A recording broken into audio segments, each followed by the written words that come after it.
सार्थ एकनाथी भागवत अध्याय 11 भाग 9. त्रैलोक्यातही माझे अंग मावत नाही, असा त्रैलोक्याहून मी मोठा आहे.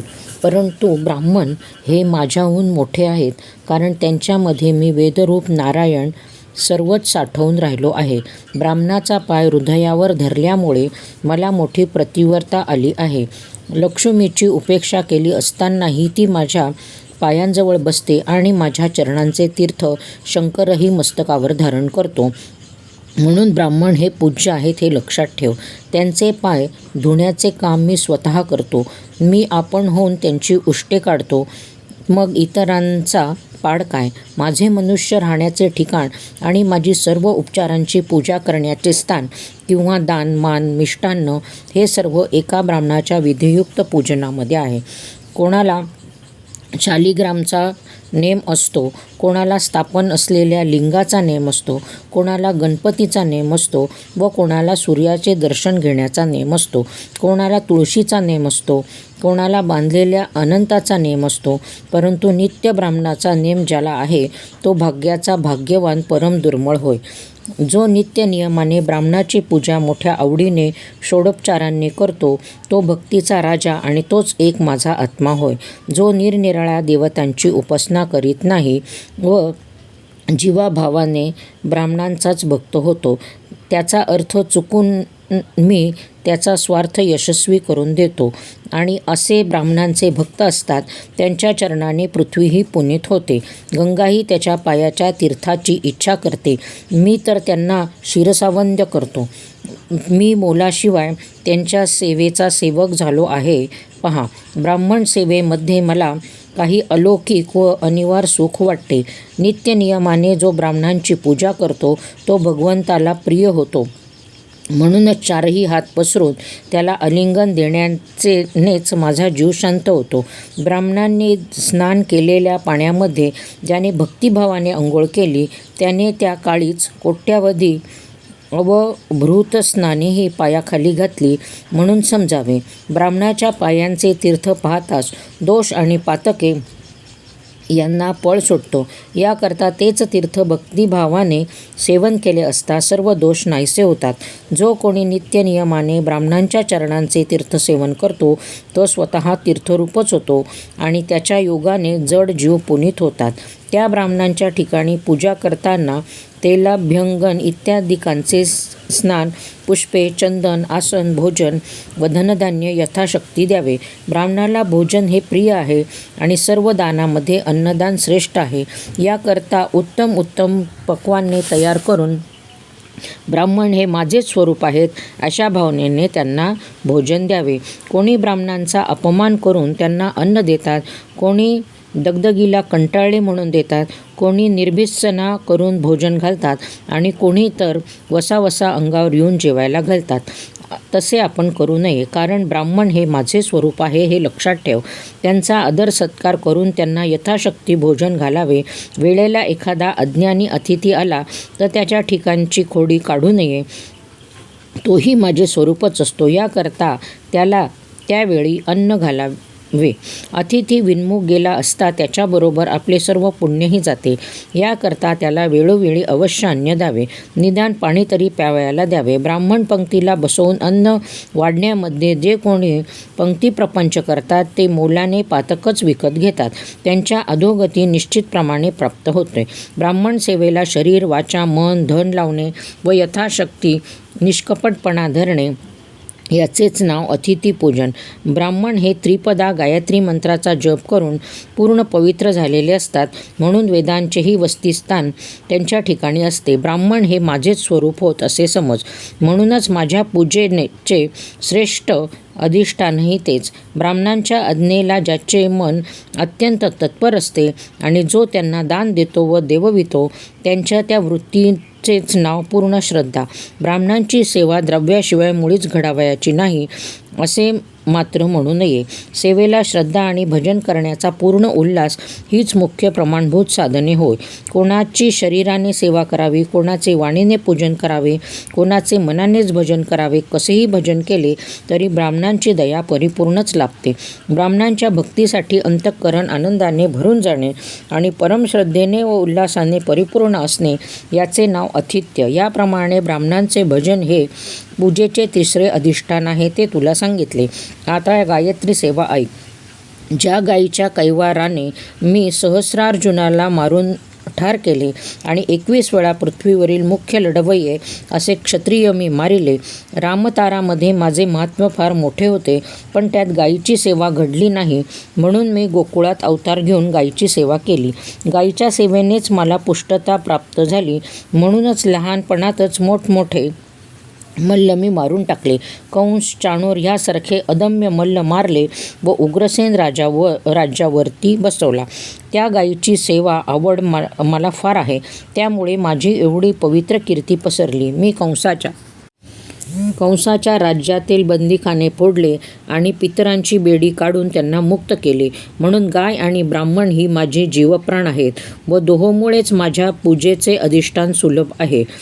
जो आपत्कालीन गायीचे संरक्षण करतो तो मला फार आवडतो. त्याच्याबरोबर मीही स्वतः गोरक्षण करू लागतो. गायीच्या सेवेचे विधान असे आहे की तिला दररोज गोग्रास द्यावा व गवत घालावे आणि तिच्या अंगावरून हात फिरवून तिचे अंग कुरवाळावे, म्हणजे तेवढ्यानेच मी प्रसन्न होतो. उद्धवा, निर्लोभपणे गायीची सेवा केली असता माझी प्राप्ती होते. आता सद्गतीने वैष्णवाची पूजा कशी करावी तेही ऐक. वैष्णवाची सेवा करणे मोठे कठीण काम आहे. तेथे जात ही प्रमाण नाही. भक्तिप्रधान भावार्थाने हा शूद्र आहे किंवा हा ब्राह्मण आहे असा भेद मनातच आणू नये. विदुर हा दासीपुत्र असल्याचे प्रसिद्धच आहे, पण त्याला श्रीकृष्ण आवडला. तो वैष्णवांमध्ये अत्यंत श्रेष्ठ झाला. त्याला निंद्य कसा म्हणावा? माकडाच्या जातीमध्ये जन्माला आलेला जो मारुती तो वैष्णवांमध्ये अत्यंत श्रेष्ठ होता. तो कनिष्ठ आहे असे म्हणण्याइतका पातकी कोण आहे? राक्षसांमध्ये बिभीषण व दैत्यांमध्ये प्रल्हाद हेही भगवंताला अनन्यभावाने शरण गेले, म्हणून त्या योगाने त्यांना वैष्णवपण प्राप्त झाले. जातीने श्रेष्ठ असून जर भक्तिरहित असेल तर तो वैष्णव नव्हे हे लक्षात ठेव. किंवा वरकरणी भजन करील तर त्यालाही वैष्णवपणा प्राप्त झाला नाही असे समजावे. जो वैष्णवांमध्ये जातीप्रमाण मानतो, शालिग्रामला पाषाण समजतो आणि गुरुला सामान्य मनुष्य समजतो, तो सर्वस्वी पातकी होय. जाणतेपणा, शहाणपणा, ज्ञातेपणा आणि जातीचा अभिमान हे सोडून जो मला अनन्य भावाने शरण येईल तोच खरोखर माझा वैष्णव होय असे समज. त्या वैष्णवाचे पूजन करावे, पण ते बाह्य उपचारांनी मात्र नव्हे, तर बंधुस्नेहाने. मन हे खरे कळवळले पाहिजे, त्याचेच नाव खरे पूजन. सख्या बंधूचा स्नेह कसा असतो ते ऐक. बंधूला जर रणांगणामध्ये घाव घालावा तर शत्रूकडून कोणत्या घावाच्या आड राहण्यासाठी स्वतः पुढे येऊन शत्रू समुदायाचा निपात करतो.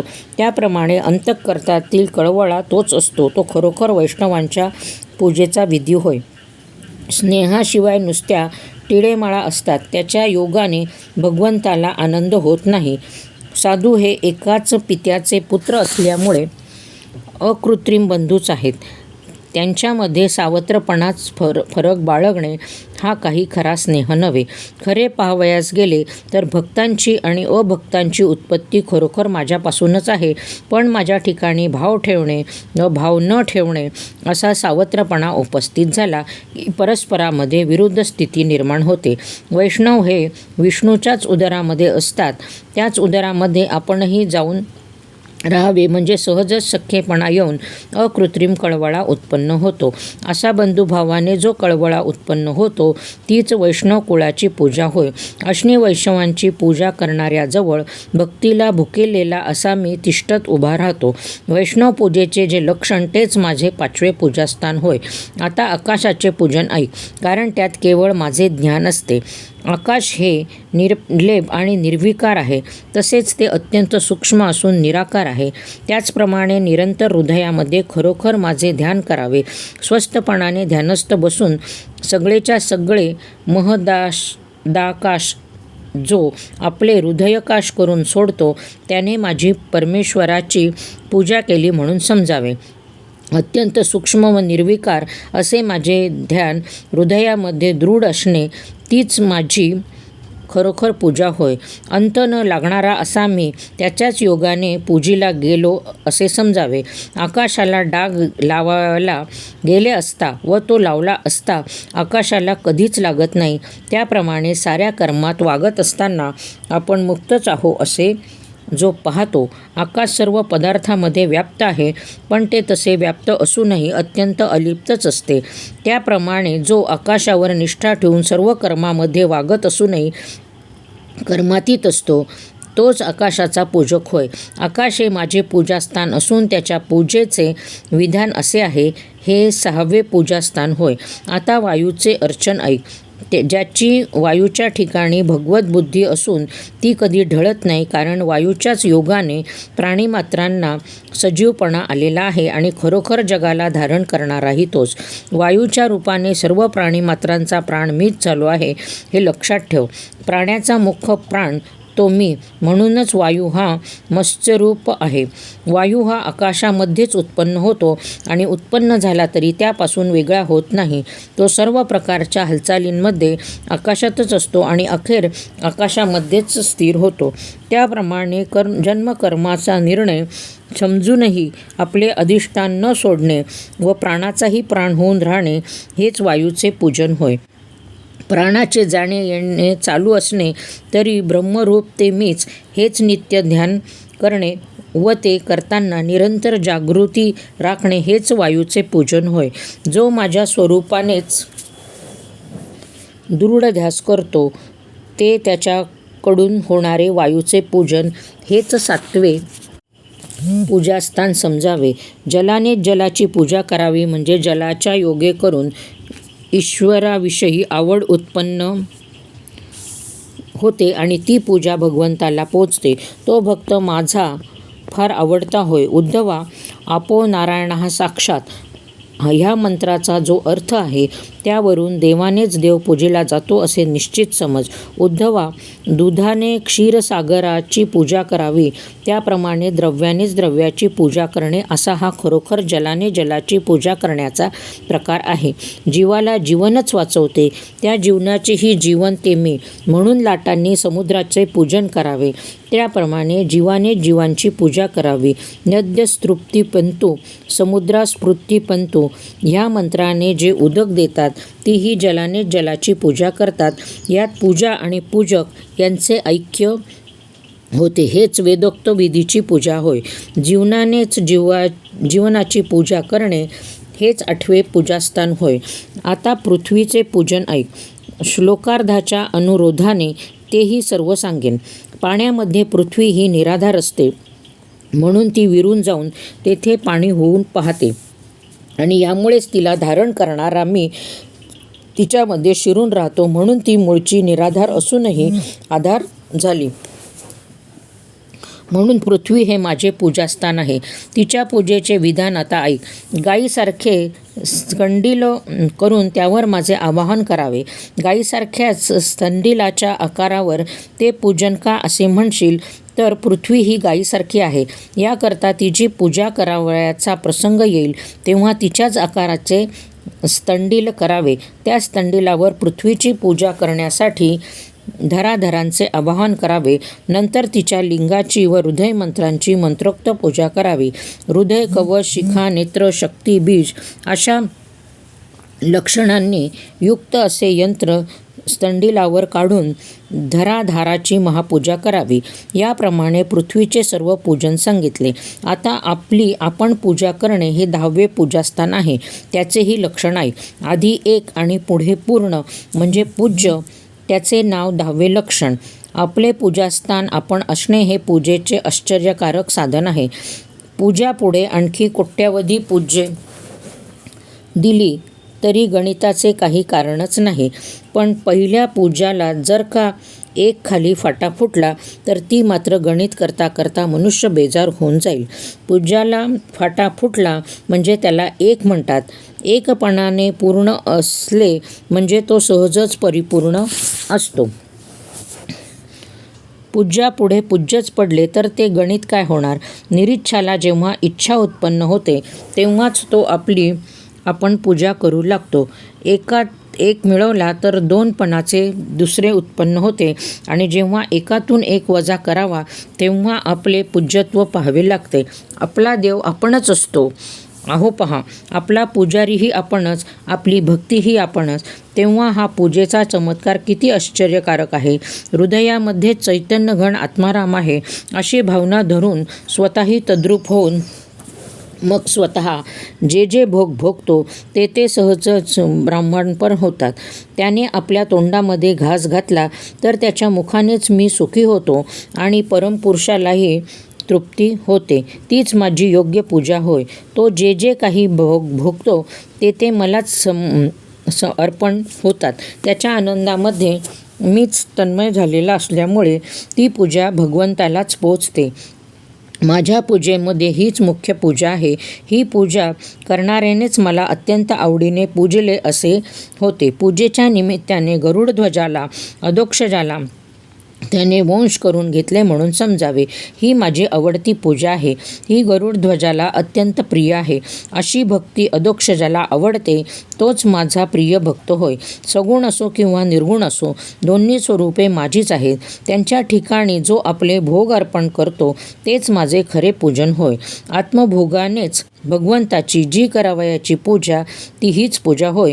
किंवा सर्व प्राणी मात्र आपल्याशी समान आहेत असे समजून समान भावनेने सर्व प्राणी मात्रांची आवडीने पूजा करावयाची तीही भगवंताचीच पूजा होय. 11व्या पूजेला विचार केला तर त्या संख्येत मागे आणि पुढे एकच कारण 11 ही इंद्रियाचा आकडा पडेल तोच सर्व प्राणीमात्रांची पूजा होईल. मागे पुढे एक करावा तेव्हा त्याला 11वा असे म्हणतात. हा विचार ज्याने जाणला त्यानेच सर्व प्राणीमात्रांची पूजा केली असे होते. आत्मभोग अर्पण केल्याने आपल्या देहातच परब्रह्म आहे याचे ज्ञान झाले असे होते. तेच परब्रह्म सर्व प्राणीमात्रांच्या ठिकाणी देहात विदेहात समानतेने असते. सर्व देहांना वागवणारा आत्मा खरोखर मीच आहे.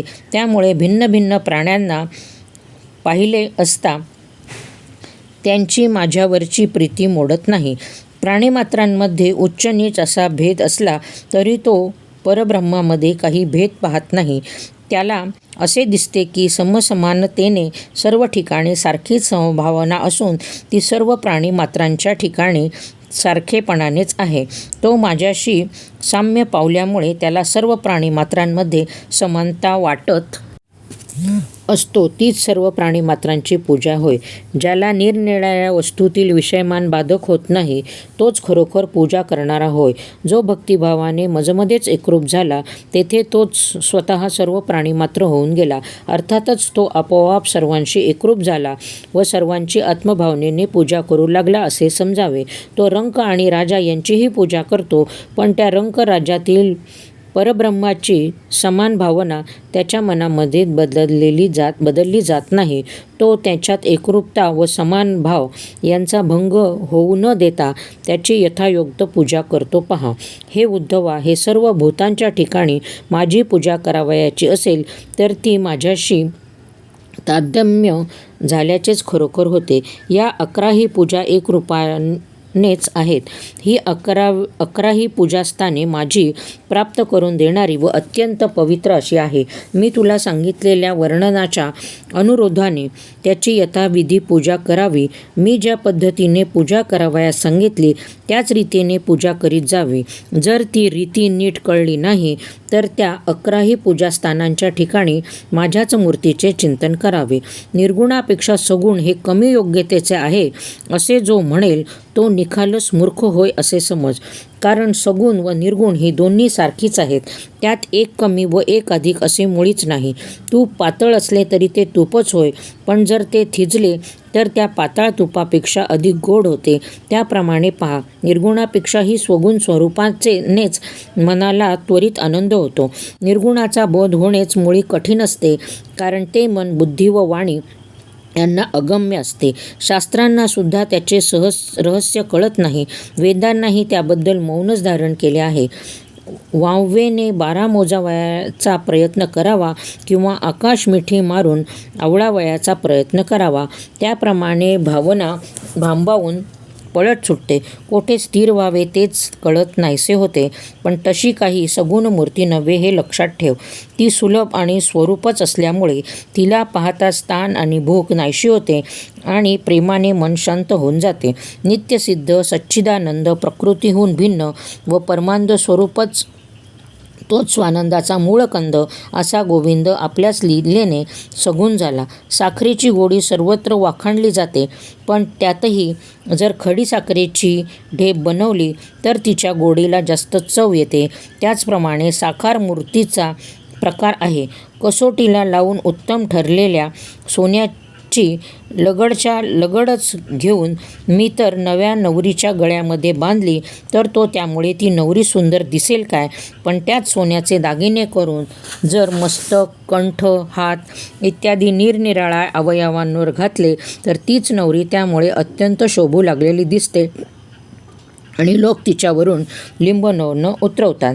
त्याचप्रमाणे जे निर्गुण व निर्विकार असते त्याचीच आपल्या आवडीप्रमाणे सुकुमार केवळ ज्ञानस्वरूप अत्यंत सुंदर व मनोहर अशी सगुण मूर्ती होते.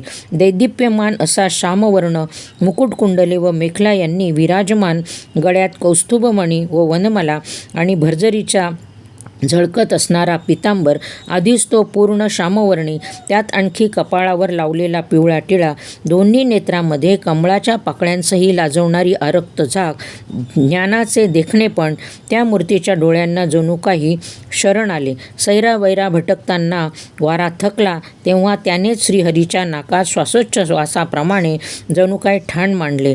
ओंकारामध्ये अशा श्रुती असाव्यात, त्याचप्रमाणे मुखामध्ये दंतपंक्ती शोभतात आणि तेथील चारही कोपऱ्यावरचे 4 सुळे दात व सोलीव सच्चित प्रकाशाप्रमाणे झळकतात. ज्याप्रमाणे जीव व शिव भिन्नपणाने एकत्र असावेत, त्याचप्रमाणे खालचा व वरचा असे दोन्ही ओठ श्रीहरीच्या अंगामध्ये सारखेपणाने व सारख्याच गुणांनी जुळून राहिले. कृष्णाचे मुख पाहून, म्हणजेच कृष्ण पक्षामध्ये चंद्र क्षीण होऊ लागतो, तो फक्त पौर्णिमेलाच काय तो परिपूर्ण असतो, पण हा कृष्णाचा मुखचंद्र सदा सर्व काळ परिपूर्णच असतो. चंद्राचे तेज दिवसा क्षीण होते, पण या मुखचंद्राची शोभा काही अप्रतिमच आहे, ज्याच्यामुळे सूर्यचंद्राचे तेजही फिके पडते. पण हरीचे मुख सदा सर्वदा स्वयंप्रकाशच असते. सगुण रूपामध्ये जो नारायण आर्तरूपी चकोरांना अमृतपान, मुमुक्षुरूपी चातकांना स्वानंदघन आणि सर्व भूषणांना भूषण होऊन राहिला आहे. 4 खाणीतील प्राण्यांची क्रिया ही 4 प्रकारच्या असतात, त्याप्रमाणे 4ही हातातील 4 आयुधांचे कार्य निरनिराळे आहेत. श्रीकृष्ण हे सगुण स्वरूप झालेले पाहून जणू काय 4 वेद आत्मज्ञानासाठी त्या 4 हातातील आयुधे झाले. वेदांना देव कळला नाही म्हणून त्या वेदांना लज्जा उत्पन्न झाली होती, तेव्हा आपला प्रताप जगामध्ये गाजवून दाखवण्यासाठी ते हरीच्या हातातील आयुधे झाले. सामवेद शंख झाला, यजुर्वेद चक्र झाला, अर्थवेद तीक्ष्णधारेची गदा झाला आणि ऋग्वेद नाजूकसे कमळ झाला. याप्रमाणे सच्चिदानंद परमेश्वराच्या ठिकाणी 4 वेद साकार स्वरूपाने अनुक्रम शंख, चक्र, पद्म व गदा झाली. अशा प्रकारे 4 हातामध्ये 4 वेदांना परमेश्वराने संतुष्ट करून सोडले. तेव्हा उपनिषदेही आपण जगामध्ये मिरवावे म्हणून देवाची बाहुभूषणे व बाजूबंद झाली आणि हातातील लखलखीत कंकणे ब्रह्मतेमीच या शब्दध्वनीचा रुंझुन रुंझुन असा आवाज करू लागली. तसेच त्यांची नखे, केश, बोटे व हाताच्या बोटात असलेल्या त्या त्रिकोणी, षटकोनी इत्यादी आकाराच्या रत्नजडित अंगठ्या ही उपासकांना उपासना करण्याला मोठे साधन झाली आहेत. हृदयावरील पदकाला तर काही अपूर्वच तेज आहे. पोटावर त्रिगुणाच्या 3 वळ्या शोभतात पहा आणि कमरेतल्या मेखलेला लावलेल्या घागरांमध्ये कळस किती उत्तम शोभतो. पाचेच्या कांतीव खांब असावेत त्याप्रमाणे दोन्ही पाय शोभतात. पाचेचे खांब केवळ निर्जीव असतात, पण हे पाय हरीच्या अंगाचे अवयव असल्यामुळे सचेतन आहेत. दोन्ही पायांवर ध्वज, वज्र, अंकुश, ऊर्ध्वरेषा आणि पद्मे इत्यादी चिन्हे आणि यवाच्या चिन्हाचे सामुदायिक लक्षण असून प्रत्येक पावलाची आकृती अत्यंत सुंदर आहे. पायांच्या तळव्यांना तांबडा रंग आणि त्यावर घनश्याम वर्णाची छटा, त्यामुळे आकाशामध्ये अनेक इंद्रधनुष्यांचा समुदाय दिसावा, त्याप्रमाणे श्रीकृष्णाच्या पायाची शोभा दिसत होती. जगन्नायकाला अशा रीतीने सगुण झालेला पाहून दशदिशांनीही त्याच्या चरणाजवळ येण्याचे धैर्य केले आणि आपले आत्मसुख साधून घ्यावे म्हणून त्या दशदिशा हरीच्या पायांची 10 बोटे होऊन राहिल्या. चंद्रही कृष्ण पक्षामध्ये क्षीण होत होता, म्हणून त्यांनीही जाऊन हरीचे चरण धरले आणि तो त्याच्या पायांची नखे होऊन स्वतः अत्यंत पवित्र झाला. हे समजतात शंकराने त्या चंद्रालाच मस्तकावर धारण केले, तेव्हा सहजच देवाच्या पायांचे तीर्थ त्या डोक्यावरून वाहू लागले व त्याच जाळाने जगाचा उद्धार झाला. असा देव सगुण झालेला पाहून 4ही मुक्ती त्याच्या पायाजवळ येऊन नम्र झाल्या. म्हणूनच संत देवमूर्तीच्या चरणांपुढे नेहमी तत्पर असतात. त्या 4 मुक्तींपैकी सलोकता आणि समीपता या दोन्ही 2 पायांमध्ये वाक्यांच्या रूपाने बाजू लागताच स्वरूपता होती व पायातील साखळ्या झाली आणि सायुज्यता पैंजण बनली. पहा, ज्या पैंजणांचा धाक मी म्हणवणारे राक्षससुद्धा हृदयामध्ये वाहतात. सर्व सुख म्हणून जे काही आहे ते हरीच्याच ठिकाणी आहे आणि त्याच्याच चरणांच्या ठिकाणी समाधी आहे. हे उद्धवा, धैर्य, वीर्य, उदारकीर्ती, गुणगांभीर्य, शौर्य, प्रख्याती यांना कारण माझी स्वगुण मूर्तीच आहे, हे नीट लक्षात ठेव. या माझ्या मूर्तीच्या दर्शनाने डोळ्यांचे पारणेच फिटते. हे दर्शन जन्ममरणाचे धरणे उठवते आणि विचारांचे खतपत्र फाडून टाकते. माझी मूर्ती पाहिल्यानंतर योगयागाची खटपट करावी लागत नाही, गरीगवारामध्ये जावे लागत नाही किंवा अनेक प्रकारच्या संकटातही पडावे लागत नाही. आसन पात्र यांची जरुरी लागत नाही किंवा समाधीचे साधनही लागत नाही. उद्धवा, माझ्या प्राप्तीला मुख्य कारण माझी भक्तीच आहे, हे लक्षात ठेव. माझी पूजेची स्थाने 11 आहेत. त्या ठिकाणी ह्याप्रमाणे माझे आवाहन करून मी सांगितलेल्या मूर्तीचे लक्षपूर्वक ध्यान करावे, माझी पूजा करावी, माझे ध्यान करावे, माझे कीर्तन करावे, माझ्या नामाचे स्मरण करावे व माझे गुण वर्णन करावे. रात्रंदिवस माझी कथा करावी, रात्रंदिवस माझ्या चरित्रातील गोष्टी सांगाव्यात. असे रात्रंदिवस माझे ध्यान केले असता त्यालाच खरोखर भक्ती असे म्हणावे. दिव्याची ज्योत हातामध्ये आली तरी साऱ्या घरभर प्रकाश पडलेला आढळतो. त्याप्रमाणे जेव्हा माझ्या मूर्तीकडे लक्ष वेधून राहते तेव्हाच सर्व ज्ञान हाती येते. उद्धवा, या वर्णावरून असे लक्षात आण की सगुण आणि निर्गुण ही दोन्ही एकच आहेत. सच्चिदानंदाचे सुख ही दोहोंपासून सारखेच प्राप्त होते असा पूर्ण निश्चय ध्यानात ठेव. सोन्याच्या लगडीला जो कस लागतो तोच त्याच्यातील एक वालभर सोन्यालाही लागतो. त्याचप्रमाणे सगुण आणि निर्गुण यांच्या उपासनेने आत्मानंदामध्ये काही अंतर पडत नाही. म्हणून सगुण आणि निर्गुण हे दोन्ही पूर्णपणे निश्चयपूर्वक एकच आहेत. साखरेचा सगळा ढीग, त्यातील 9 टांकभर साखर या दोन्हीमध्ये गोडी सारखीच असते. हे माझे अंतःकरणातील ध्यान आहे. तेथे मन निरंतर जागृत करून माझ्या भक्तांची अत्यंत हर्षाने माझी पूजा करावी. उद्धवा, पण तू माझ्या मनामध्ये असे म्हणशील की ही भक्ती कोणत्या उपायाने साध्य होणार, तर ती त्या साधनांनी साध्य होते ते सर्व तुला सांगेल. नाना प्रकारचे योगयाग, वापी, कूप, वने, सरोवरे, उत्तमोत्तम स्रोतस्मार्थ कर्मे ही करीत असता ज्यांनी ती मला अर्पण केली तीच यथासांग झाली म्हणून समजावे. आणि मला अर्पण न करता श्रोत, अग्निहोत्र, सोमयाग, स्मार्थ इत्यादी सत्कर्मे जरी केली किंवा तलाव, विहिरी वगैरे बांधल्या तर ती दोन्ही व्यर्थच होत. सत्कर्म झाले तरी ते मला अर्पण केल्यानेच यथासांग होते. कर्म मला अर्पण करीत असताना सुद्धा एखादे वेळी त्या भक्तांचे मन काही विघ्न निवारक फळाची इच्छा करते. यासाठी भक्ताला मी कधीही विघ्न येऊ देत नाही, हे लक्षात ठेव. सकाम कर्मकर्त्याला अत्यंत प्रयासाने सुद्धा जी प्राप्त होत नाही ती उत्तम लोकातील गती व तेथील सर्व भोग ही मी माझ्या भक्तांना देत असतो. अंतःकरणपूर्वक जो माझा भक्त असून दिव्य भोगांविषयी विरक्त असतो तो ते भोग भोगीत असतानाही माझे स्मरण करीत असतो, म्हणून तो त्या भोगांना आसक्त होत नाही.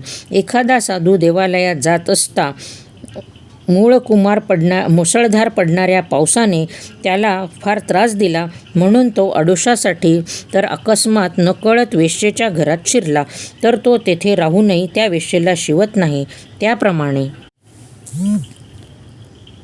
दिव्य भोगाला भक्त कंटाळतो आणि अनिवार्य पश्चातापाने मी केवळ फसलो गेलो असे म्हणून कपाळ बडवून घेऊन हरीचे स्मरण करतो. अशा अनुतापाच्या स्थितीमध्ये तत्काळ ते सर्व भोग नष्ट होतात आणि ज्या घरामध्ये माझी भक्ती वास करीत असते त्या घरी तो महान ज्ञानी जन्मास येतो. त्याला पूर्वसंस्काराच्या चर्याचे सर्व विषयांची विरक्तीच प्राप्त होते. तो जन्मताच भक्तिमार्गाला लागतो आणि त्याला भक्त असतील तर ते जीव की प्राण असे आवडतात. तो मुक्तीला लाथेने झुगारून देऊन स्वतःच्या सर्वस्वाने मलाच भजत असतो. अशा प्रकारे मी आपल्या भक्तांना विघ्नांना स्पर्शसुद्धा होऊ देत नाही. याप्रमाणे ज्यांना विषयांची विरक्ती उत्पन्न होते तेही जेव्हा तलाव, विहिरी इत्यादी परोपकारांची कर्मे करतात किंवा जेव्हा योगयाग व त्यागीपणा याचे साधन करीतात तेव्हाच त्यांना माझी भक्ती उत्पन्न होते. मनाची समदृष्टी करून स्मार्थ कर्माचे अनुष्ठान किंवा योग, याग, त्यागवृत्ती यांचे साधन ते जेव्हा एकनिष्ठेने करतात तेव्हाच त्या योगाने त्यांची चित्तवृत्ती शुद्ध होते आणि उद्धवा चित्तवृत्तीची शुद्धी प्राप्त झाली की मग खरोखर त्यांना माझी उत्तम भक्ती प्राप्त होते असे समज. पण इतकी खटपट न करताच माझी सद्गती प्राप्त होईल अशी एक अत्यंत गुप्त आणि युक्ती मला माहीत आहे. ती ही गोष्ट मी तुला सांगेल. उद्धवा, सर्व साधन सोडून देऊन जो साधूचे भजन करील तेव्हाच त्याचे मन खरोखर शुद्ध होईल हे लक्षात ठेव. आता तू म्हणशील की साधू तो कसा असतो आणि असा साधू कोण? तर त्याचे लक्षण पूर्वी सांगितलेच आहे, तेव्हा अधिक सांगावयाचे काही कारण नाही. साधू तोच सद्गुरू हे लक्षात ठेव म्हणजे झाले. त्या सद्गुरूचे भजन जो आपण भावार्थाने करतो त्याच्या सर्व शुद्धीचे कारण सर्वस्वी सद्गुरूच आहे असे समज. त्याच्या मुखातील शब्दच बाह्य साक्षात्काराला नेऊन पोहोचवतो. पण सद्गुरूच्या भाग्यवान चरणाची सेवा केली असता कोणती शुद्धी होणार नाही. तोंडाने गुरुचे नाम घेतले असता त्याच्याकडे कलिकालही पाहू शकत नाही. त्याची सेवा आनंदाने केली असता मोक्षसुखेही येऊन पायांना लागतात. ज्याच्या मनामध्ये सद्रुचीची आवड आहे, त्याची सद्रुचीच्या भजनामध्येच अत्यंत प्रीती आहे, त्याच्यावर माझी सद्गती भाळली म्हणून समजावे. ती खरोखरच त्या भक्ताने आपणास वरावे म्हणून त्याच्या पाठीसच लागते. गुरुभजनाच्या ठिकाणी जो भावार्थाने युक्त होतो त्याचे जगामध्ये आपला स्वार्थ साधला खरा. त्यापाशी माझी उत्तम भक्ती अगदी नेमकी तिष्ठत बसलेली असते. सद्शक्तीच बिचारी काय, पण मी सुद्धा स्वतः रात्रंदिवस आनंदाने त्याच्याजवळ उभा असतो. इतका गुरुप्रेमाने मी बोललो आहे. मला माझ्या भक्तांची गोडी इतकी नाही, पण गुरुभक्तांची मला फारच आवड असते. मात्र सत्संगतीशिवाय प्रत्यक्ष सत्शक्ती कधीही प्राप्त व्हावयाची नाही. माझी प्राप्ती होण्याला भक्तिमार्ग आणि ज्ञानमार्ग असे दोन्ही मार्ग आहेत.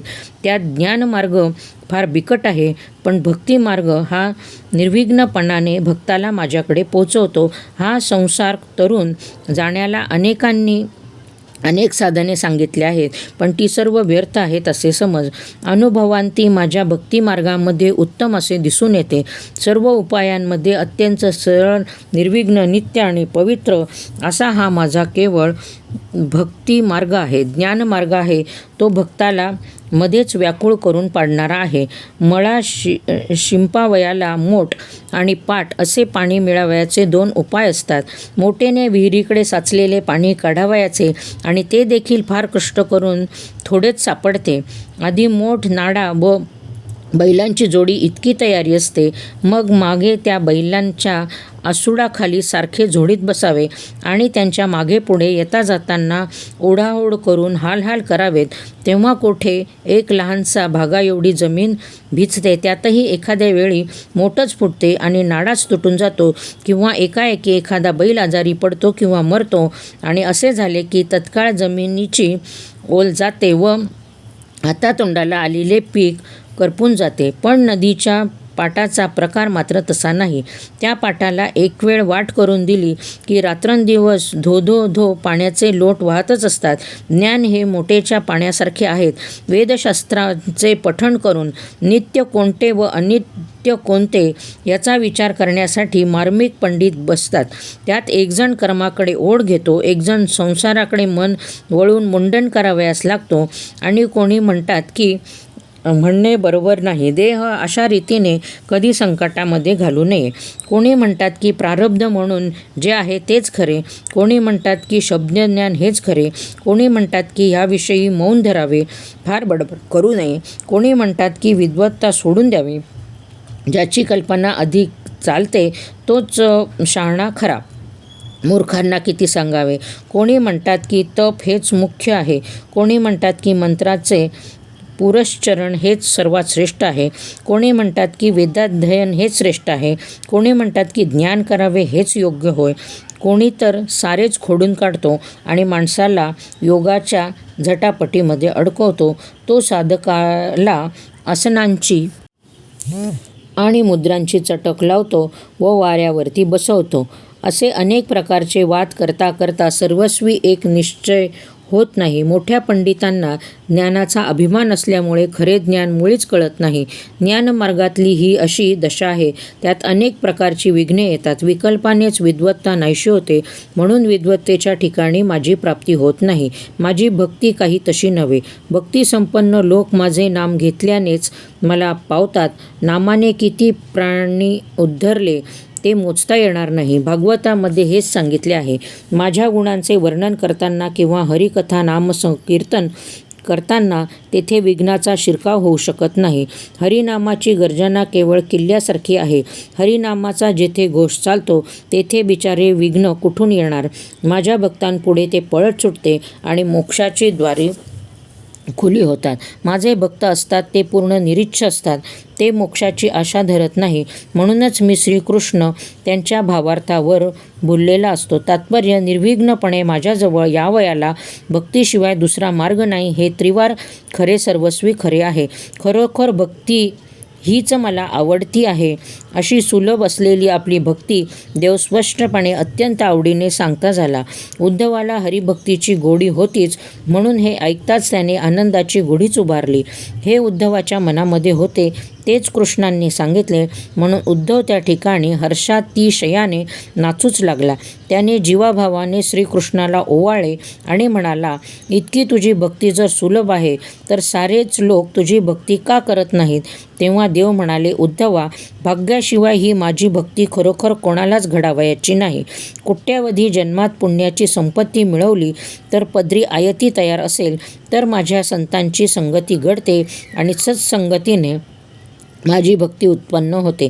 उद्धवा, सत्संगानेच भक्तीची प्राप्ती होते हे तू पक्के समज. माझी भक्ती संतांपाशी वाट पाहत उभी असते. संतांना जर तू माझे असे म्हणतोस तर बाकीचे लोक कोणाच्या हवाली केलेस? तसेच तुझी भक्ती रात्रंदिवस संतांपाशीच का असते? उद्धवा, असा विकल्प मनात आणावयाला येथे जागाच नाही. संतांच्या भजनावर माझी अतिशय श्रद्धा आहे. मग भक्तीचा पाड तो काय?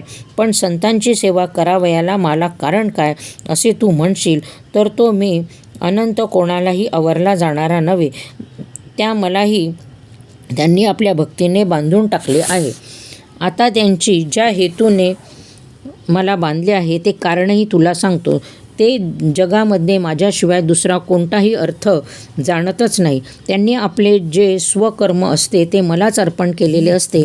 त्यांनी आपले जे सर्व धर्म, देह, रूप, नाम, आश्रमधाम मलाच अर्पिलेले असतात. कल्पांतसमयी होणाऱ्या कडाक्याच्या धाकाने सर्व विश्वे भित्ते व लयास जाते. अशा प्रकारची अरिष्टे ओढवली असतानाही ते धैर्याने माझ्यापासून ढळत नाही. आकाश तुटून पडले असतानाही आश्रयासाठी ते माझ्या वाचून दुसऱ्याची वाट पाहत नाही. म्हणूनच मी श्रीकृष्ण त्यांचा दास होऊन राहिलो आहे. भावार्थाचा महिमा मोठा आश्चर्यकारक आहे. माझ्या विश्वात्म्याचाही ते आत्मा झालेले आहेत असा त्यांना आणि आम्हाला एकोपा आहे. म्हणूनच मला पुरुषोत्तमाला त्यांनी वश केले आहे. संतांना आणि मला कल्पनात सुद्धा भिन्नभाव नाही हे लक्षात ठेव. मी माझ्या जीवाची सर्व गुह्य गोष्टी मी तुला सांगितली. माझ्या भक्तीने संत माझे झाले आहेत. इतर लोक मला भजत नाही म्हणून मी त्यांना अष्टपाशामध्ये बांधून काळाच्या स्वाधीन केले. काळाला माझ्या संतांजवळ येण्याचे सामर्थ्य नाही, कारण सर्व काळ मी त्यांचे रक्षण करणारा आहे, म्हणून ते कलिकाळाच्याही तडाख्यामध्ये सापडत नाही. याप्रमाणे संतांचे सर्व कार्य करताना मला संकोच वाटत नाही. उद्धवा, आता माझे एक अत्यंत गुह्य मनोगत आहे, ते मी तुला सांगेल.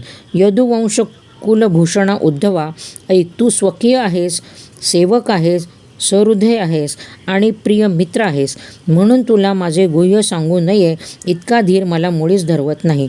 याकरता माझ्या गुह्यातील गुह्य असे सारे नव्हे, त्या सारांचेही गुप्त भांडार आणि त्या भांडारातील गुप्त तत्व आता खरोखर तुला सांगेल. खरोखरीच असले हे गुह्यातले गुह्य मी कोणालाच सांगितले नाही, पण तू माझा जिवलग मित्र व सोबती आहेस आणि माझ्यावर तुझे अप्रतिम प्रेम आहे. आणखी ते प्रेमसुद्धा केवळ कोरडे नव्हे, तर तशीच तुझ्या ठिकाणी माझी अनन्य भक्ती आहे आणि त्या भक्तीप्रमाणे तुझ्या अंतःकरणामध्ये विरक्ती आहे.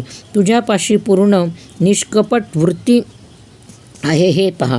या यादव कुळामध्ये पाहावयास गेले असता माझ्यासारखा एक तूच आहेस उद्धवा. तू माझ्याशी समान योग्यतेचा व माझा गोत्रज्ञ असून माझा सेवक आहेस, हेच अपूर्व होय. आणि तो सुद्धा कामापुरता सेवक नव्हेस, तर सर्वस्वी विश्वासूक आहेस. असे एक एक गुण किती म्हणून वर्णन करू. खरोखर हे सांगताना मला अत्यंत हर्ष झाला आहे, म्हणूनच ते गुह्य आहे तरी तुझ्यापासून चोरून ठेवायला मला धीर होत नाही. असे म्हणून भगवंताने उद्धवाला हृदय भिडवून आलिंगन दिले. तेव्हा चिदानंदरूप श्रीकृष्ण संतुष्ट झाला. मग कृष्ण म्हणाला, सावधपणाने नीट लक्ष लावून माझे भाषण आदरपूर्वक ऐक. हे माझे गुह्य ज्ञान तुला मिळाले असता तुझ्यामुळे सर्व वंशाचा उद्धार होईल, कारण ज्या वंशामध्ये ब्रह्मज्ञानी उत्पन्न होतो तो वंश त्याच्यामुळे पावन होतो. हे माझे भाषण अगदी सत्य आहे असे समज. याविषयी मनामध्ये विकल्प आणू नये. पण तू म्हणशील की तू स्वतःच पूर्ण ब्रह्म नारायण या वंशामध्ये अवतरला आहेस, तेव्हा त्यामुळेच हा वंश उद्धरला. तुझ्यापुढे माझे ज्ञान किती? तर नाम, रूप, जात, गोत या सर्वांहून मी अलिप्तच आहे. जगातील सर्वच कुलांनी मी कुलवंत झालो आहे, कारण सारे जग हेच माझे गोत आहे. हे लक्षात ठेवूनच खरोखर आपले गुह्यातील सार तुला सांगेल. त्याच्या योगाने सर्व जगाचा उद्धार होईल असे श्रीकृष्णाने सांगितले. ते गुह्य ज्ञान ऐकण्यासाठी उद्धवाने मनाचेच कान उघडले आणि लक्ष लागून श्रीकृष्णाच्या मुखाकडे पाहताच त्याच्या नेत्राकडेच उद्धवाचे नेत्र गुंतून राहिले. याप्रमाणे उद्धवाने लक्ष दिल्यानंतर त्याला कृष्ण जे गुह्य ज्ञान सांगेल ते श्रीकृष्णाचे अत्यंत गहन व रसाळ निरूपण पुढच्या अध्यायात आहे. म्हणून एका जनार्दन विनंती करतो की संतांनी माझ्याकडे लक्ष द्यावे आणि श्रोत्यांनी सावध व्हावे. तुमचे चरण मी शिरसावन्य केले आहेत. तुमच्या चरणाप्रसादाने श्री भागवतातील श्लोकांची पदे सुबोध अर्थाने वर्णन करील, म्हणजे संत आनंदाने संतुष्ट होतील. म्हणून एका जनार्दनाचे ठिकाणी शरण गेला तेव्हा ज्याप्रमाणे समुद्रातील पाणीच लाटांच्या रूपाने शोभते त्याप्रमाणे तो शोभू लागला. 11वा अध्याय समाप्त.